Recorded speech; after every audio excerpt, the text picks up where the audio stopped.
here we are, another vinyl finds.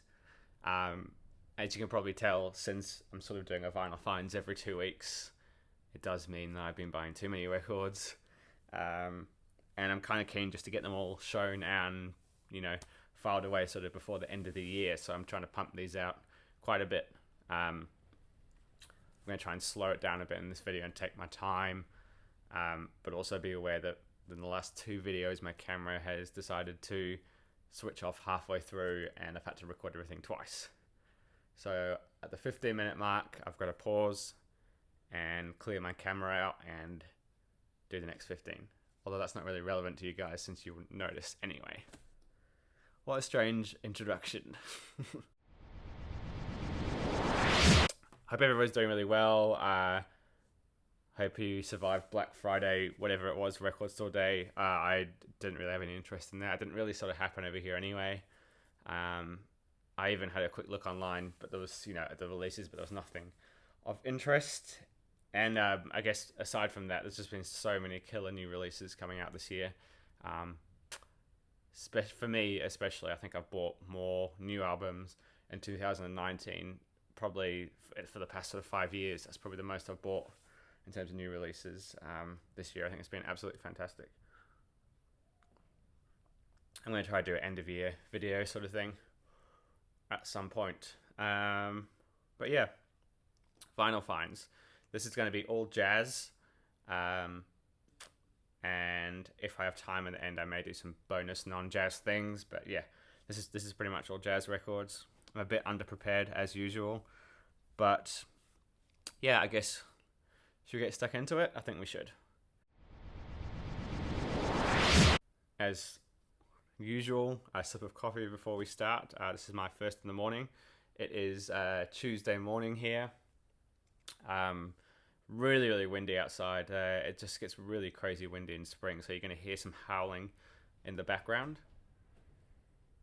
There we go, if you can hear that. I start work in about an hour, so I've got some time to sort of pump this video out. And yeah, I'm just telling you guys what I always tell you guys, I guess. Alright, so number 1. We'll start with one of my favorite releases of the year. Damon Locke's Black Monument Ensemble, Where Future Unfolds. Wow, look at that for a cover straight away. If that doesn't get you, from a design point of view, the gold foil is absolutely brilliant. Yeah, this is absolutely one of my favorites of the year. I mean, the idea basically was, in its simplest form, Damon Locke was a DJ and sampler and decided that he was going to get a gospel choir on board and basically add samples and effects and then record the whole thing live, which is kind of audacious in a really strange way. So this is all, I think this is pretty much all done live. But yeah, it's pretty cool. It's not pretty cool. It's amazing. I'll just read the description because it will say it better than I can say it. Spirit and sound of civil rights era gospel jazz and action reblooming. A hopeful work inspired and instilled by the last half century of black music and movement. Yeah, absolutely. This is, while being very modern and, hints of, I guess, sort of hints of hip hop and beats here. There's a massive, feeling of, the ensemble, stuff like that. Powerful lyrics, strong lyrics that, a huge callback to those times. Really powerful stuff. Lots of swelling gospel sounds in the background and really powerful lyrics, that are absolutely relevant today, and they were relevant back in the the late 60s, early 70s, which is a sad thing. This is a really powerful record for me. It's a very 2019 record. Absolutely brilliant. And to top it off, as a graphic designer, this artwork is absolutely brilliant. The gold foiling, the thick sleeves, the print, the information, the inner sleeves. It's a graphic designer's dream, really. It's a dream package. And the crazy thing is, it's cheap. I found it to be at least $10 cheaper than other new records. I don't know how they've managed to do it so cheap or pull it all together so cheap. When other record especially in New Zealand, are charging sort of $50 for pretty standard new releases. These guys can do this for, I think it cost me $32, and it's got this thick thing, the whole works, OB. So someone's obviously making too much money somewhere. I don't know. Anyway, the other fun fact about this record is Damon Locks was in a band called Trenchmouth, which is what was his name? The guy from Portlandia, Phil Armisen, Fred Armisen's band, which I thought was kind of weird. And it's not really weird, but that's kind of a thing. That's just what he's gone on to do. So there we go. Please check this out. I think it's probably one of the most interesting records of the year. This label, International Anthem, has sort of been around since sort of 2007, 2007, something like that. But it's really sort of had a bit of a groundswell in the past, like sort of year. Probably a couple of years now. The McKay McRaven stuff is been shown around the VC quite a lot, but I just cannot get into that stuff. I've tried, but it just isn't clicking for me. But there's some other really cool stuff I found on the label. The new Junius Paul record is really fantastic. I'll probably be buying that. And I've picked up a couple of others that I'll show in another video. But check this label out if you don't know it already. International Anthem. The label reminds me very much of the 13th Floor Elevators label. You know the one. Fuck, I've forgotten its name. With the globe on it. There we go. I can put up a magic photo here of what I'm talking about. There we go. It's the wind.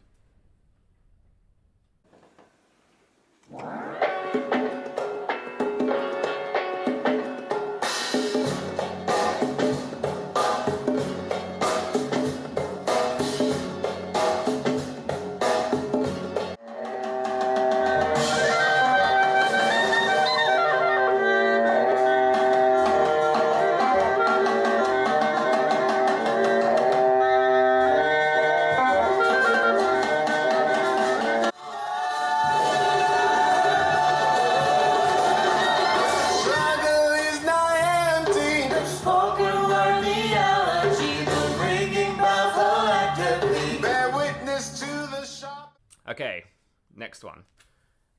This is something I've been wanting for a very long time, and I finally managed to grab a really nice copy.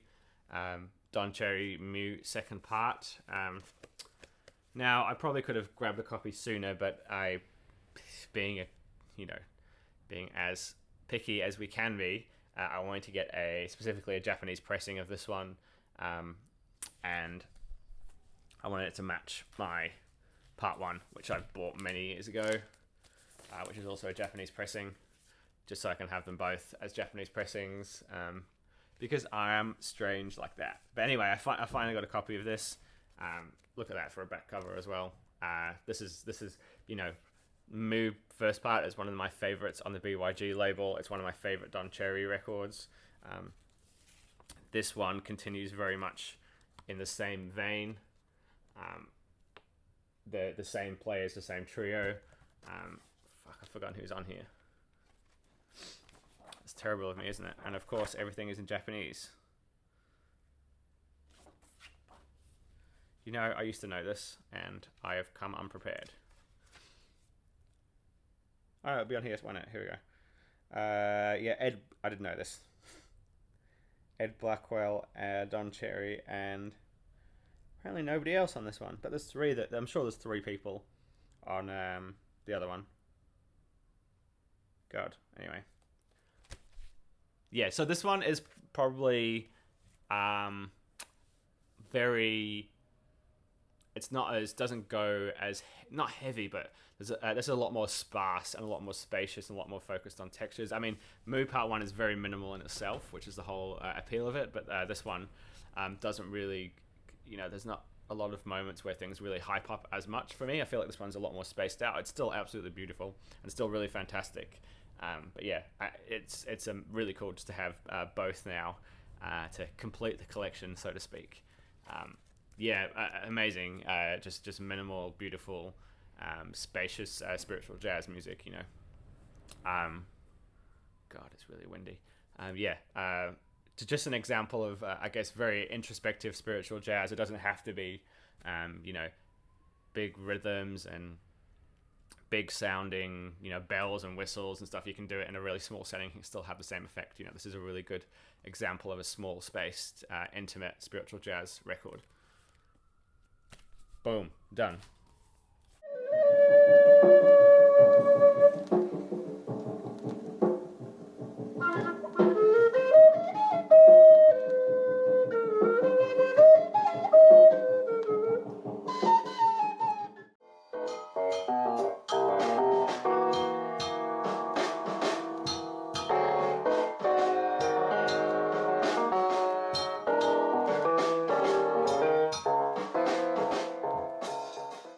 Speaking of part ones and part twos, I also managed to finally, I'm smiling because a few people who watch this know how long I've been waiting to get this, finally get an original volume 2 of this record here. I did pick up a volume 1 many years ago at a record store for really cheap, and being an idiot, I wanted to find a first pressing of the second one for a similar price, and I did eventually. There's been many times where I could have bought different pressings or reissues to match my part 1, which is a record I absolutely adore. It's the first proper Blue Note record I bought, and it blew my mind. So I've been keen to get the volume 2, and I finally got it. So really happy. Here's the label here. I'll just show you really quickly.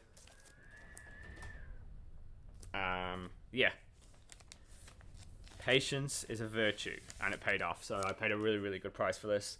I was very excited when it finally arrived, and both covers are equally as beat up as each other, but that's okay because they match. But the records are both in really good shape. What these blue notes are like. Give them a clean, and they're usually really punchy and really dynamic. As a record, this one probably doesn't punch out with me as much as the first one. It's very much in the same vein, probably because I sort of knew what was coming with this one as well. Doesn't have that instant impact. There's still lots of really tight playing, lots of really interesting work with cymbals, from a drum point of view. Yeah, I don't know. Both really happy just to get part twos, and I can file them together next to each other, and it's going to be very satisfying.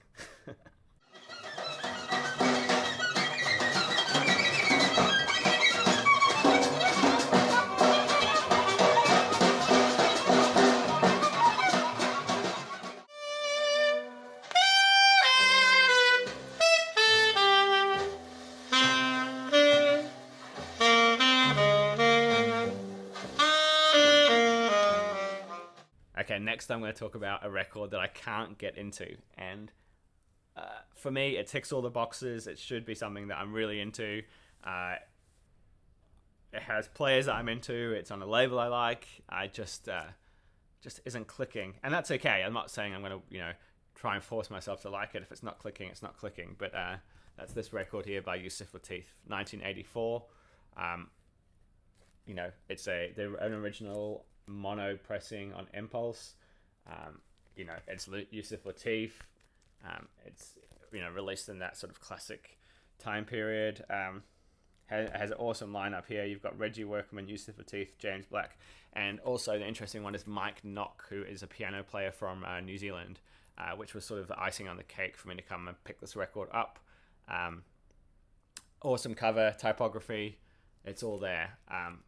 But this record is just completely all over the show. It starts off with some strange, spacey, avant-garde stuff, which is kind of interesting. It's probably the most interesting track.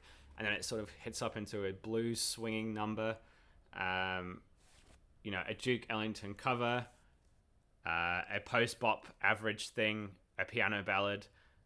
And it doesn't work as a whole piece for me. It goes everywhere and doesn't do an amazing job at either of them. I mean, okay, I'll give it to this. The first track, which is called 1984, is super interesting for its time. And that's an 8 minute 15 piece. The stuff he's doing, he's like moaning throughout it, like doing this really weird moaning sound. There's lots of strange sense of space going on, textures, and that's really interesting, using weird bells and oboes and stuff like that. And then the rest of it just sort of falls flat. So yeah, I paid a chunk for this just because I was expecting it to be tick all the boxes. I don't have any Yusuf Lateef on Impulse, so yeah, it's a bit of a disappointment. I could keep it for the sake of it, but I don't know. If anyone is desperately looking for this, please let me know and we can work out a deal. Yeah, there we go. Yusuf Lateef 1984 on Impulse, which is a bit of a shame.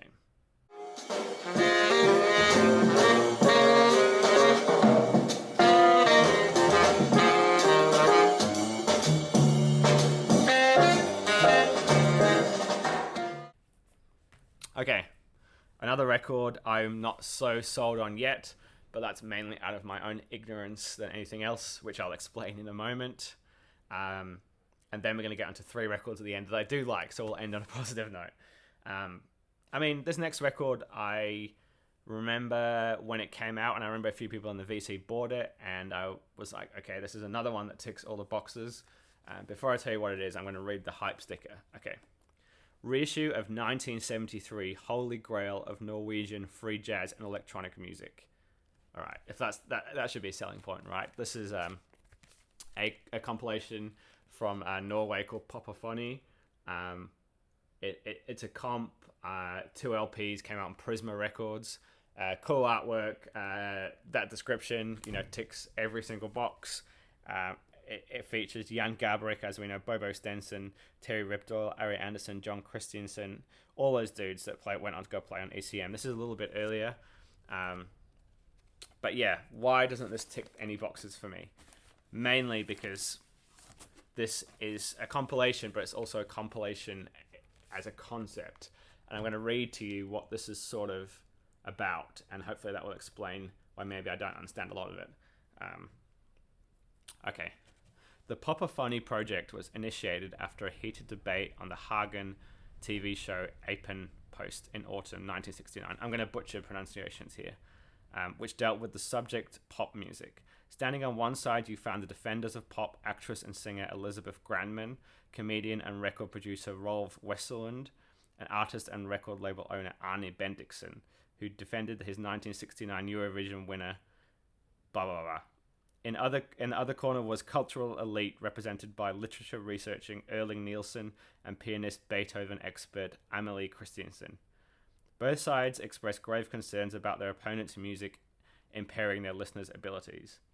During the broadcast, Granneman performed a parody of an avant-garde composition which included throwing dishes and yelling, with direct reference to the composer Arne Nordheim's music. Some weeks later, Nordheim picked up the handkerchief and responded by composing a pop song with avant-garde qualities, Solar Plexus, performed by an expanded Jan Gabrick quartet. Because of the great media attention this quarrel extracted, the organization Nine Music and Henry Onkrak something decided to ask the experimental composers to write new compositions in the meeting point between pop and avant-garde, hence the name Popophony. The result was performed at a concert at the Art Center in April 1970, and later documented on a double LP in Sonnet in 1983. It was pressed in 500 copies and is now one of Norway's rarest records. So, yeah, that I understand what this is as a conceptual piece. It's a fight or a left. It's not really a fight, but it's a thing challenging avant-garde music or pop music and the fight between. So large portions of this, in fact, one whole side of music features audio clips of the debate, which is a debate about pop music versus avant-garde music. And because I don't speak Norwegian, I don't understand any of that at all. So that's my ignorance.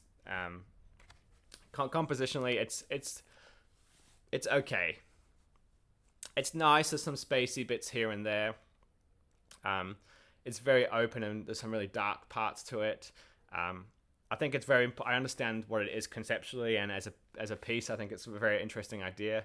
The record's really noisy, and I've watched it heaps, and it's not helping the cause at all because there's lots of quiet passages. I think it's definitely very interesting. I've got nothing else like this, so I will keep it. But I I think a lot of it is probably lost in translation for me, because I don't understand a lot of what's going on. But yeah, I don't know. I think I'm a bit disappointed because I was expecting a, whatever the hype sticker said, electronic, Norwegian free jazz and electronic music holy grail. I think I was expecting a bit more, but I've readjusted, and yeah, I don't know. We'll see. I think I'm gonna hold on to it. But yeah, it's definitely an interesting story and an interesting idea, but we'll see. All right, it's time for me to pause the camera, and we'll come back in a few minutes, and I'll go through the final 3 records. Cheers.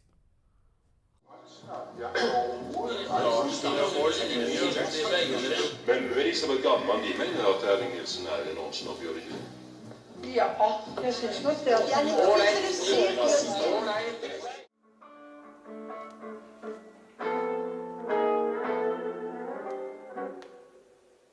Dette er det høyløst. Ja, han. Hei! Ja. Hør her. En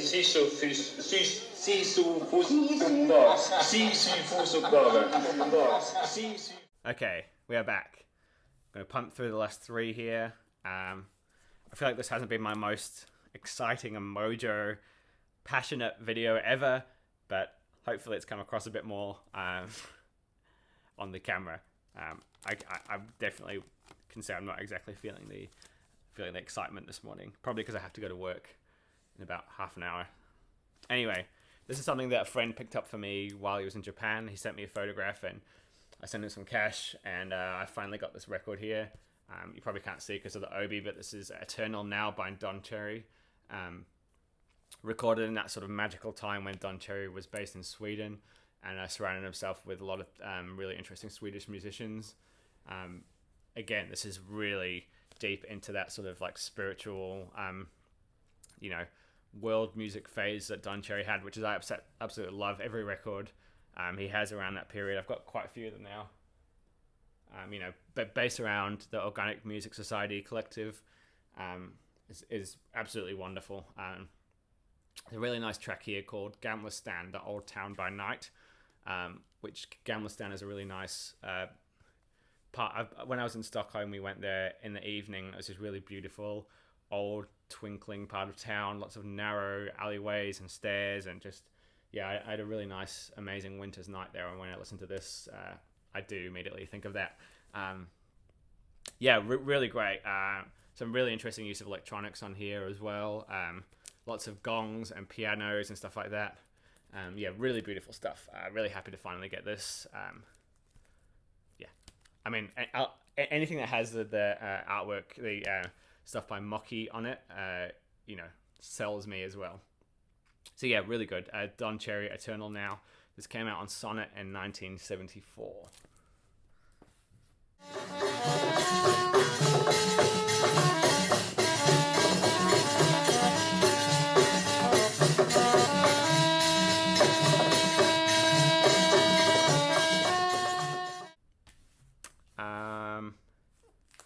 Okay, this one goes as far back as the record fair in Melbourne back in winter, 3 or 4 months ago. Something that's been on my list for a long time. As far as iconic Blue Note album covers go, surely this is one of them. In and Out by Joe Henderson, featuring McCoy Tyner, Richard Davies, Elvin Jones, and Kenny Dorham on here. This is I think it's a French pressing from the late 70s, or maybe it's 80s, something like that. But I got this very cheap, and it sounds fantastic. Really good Joe Henderson record. Check out the track Punjab, which is really cool. I guess these guys are just really in classic Blue Note 1970. Not 70. 1960 something. I have to admit I haven't done my research on this one. Anyway, really classic Blue Note. These guys are really pushing a post-bop thing. They're just sort of starting to stretch out and experiment a lot more with what's going on here. It's not out there, but it's not in either. They're just in that really sweet spot where things are starting to get a little bit more interesting, which is the stuff that I really, really like. Really great. I'm sure you can get the 20th anniversary reissue of this really cheap. Please check it out. Really good.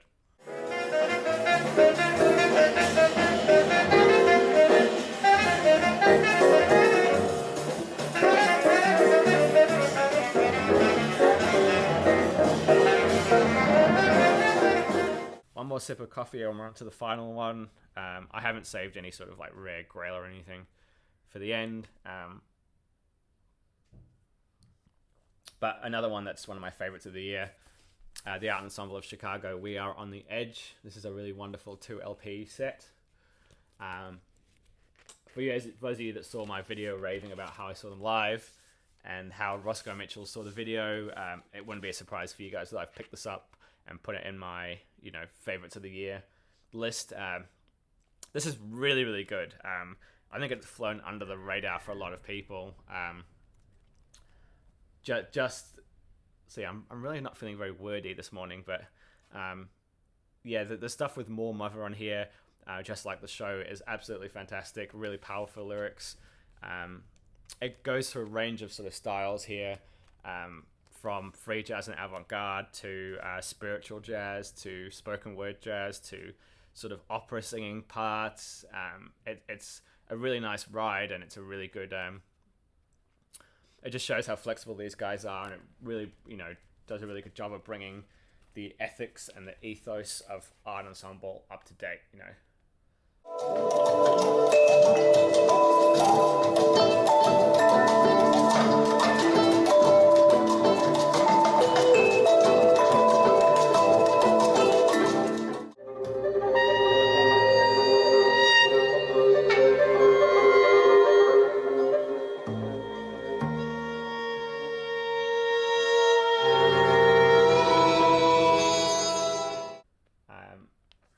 Lots of really cool people on here, like Junior's Paul, who I mentioned before on Universal Artists, More Mother, and you've got Roscoe Mitchell, Don Moye, Tomica Reed, who I recognize, Dudu Kwate. Really, really great. I see a lot of crossover between this record and the stuff on the International Artists label I talked about just before. Again, a very 2019 record. This is fantastic. And again, graphic design, massive tick. This is really good. Honestly, seriously, I keep saying that. I feel like I've got to be saying more than just really good. I'll just smile and tell you that please give this a go. That's the end of the video. I am going to go and finish my coffee and head to work. All right, thank you for watching. Hopefully I have a couple more of these in before Christmas, but we will see. See ya.